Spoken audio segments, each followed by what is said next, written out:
Now, if you were really a visionary and you knew about Apple in 1997, how many of you were alive in 1997? How many of you were like teenagers or like had money in 1997? Like enough money to go to buy, I don't know, like a cheeseburger. How many of you had some kind of money in your pocket in 1997? How many of you knew about Apple in 1997? Did anybody know about Apple in 1997? Or was this a company that just didn't exist in your world and just recently appeared? You just noticed Apple.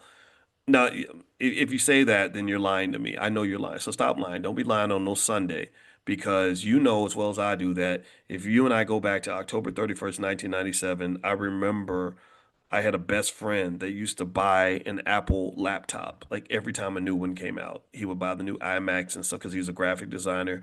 And back then, on a split adjusted basis, I could have grabbed tons of that stock for 15 cents. There was a million things I spent 15 cents on. 15 cents wasn't nothing in 1997. It ain't nothing now. There's a million times I spent that 15 damn cents, and I look at that and I say, "Oh Lord Jesus, if I had bought 1,000 shares of that Apple stock at that time, it would be worth an ungodly amount of money." And here's the thing: if you really are smart and you make it into an annuity, you make it into a habit. Remember, culture comes from habits. So you build a culture around this idea of consistently investing. So I'm not going to do it one time. I'm not going to just bless myself once. I'm going to bless myself repeatedly. See, blessings don't just come from God. Blessings come from God through you. You bless yourself. If I had blessed myself and blessed my family consistently by buying Apple stock regularly and among other stocks, I would probably you're talking about millions and millions of dollars. Okay. So don't you dare tell me that me being black means I'm supposed to be broke. Don't you dare tell me that blackness is somehow correlated to poverty because that is not true. Anybody who says that to you is a liar and they're not your friend and they're not empowering you. They don't want you to succeed. All right. Here's a few other crazy stats about Apple that I think everybody should know. Over 2.3 billion iPhones have been sold since 2007. That's one out of every three people on the planet. Apple has more cash than most countries. Apple had over 160 billion in cash in 2024. That's more than the GDP of most nations in Africa and South America. So that's how insanely rich they are. They were. Let's see here. No, and also I mentioned earlier, 90% of all teens have an iPhone. Now, who up here bringing Tyler Perry in the chat? Somebody mentioned Tyler Perry and his.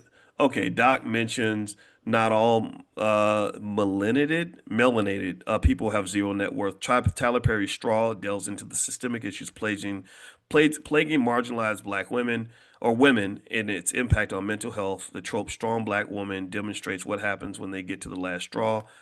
Okay, are you in here? Are you work for Tyler Perry, Andrea? Like, why are you in here promoting Tyler Perry movies? Don't be in here promoting no Tyler Perry movies. Let Tyler promote his own damn movie.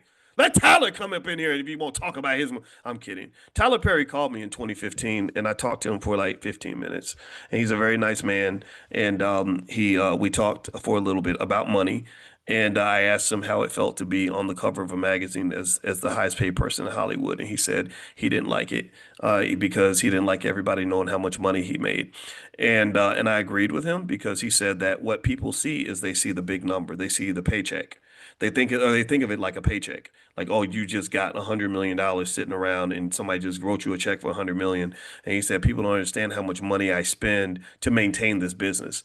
And that's really true.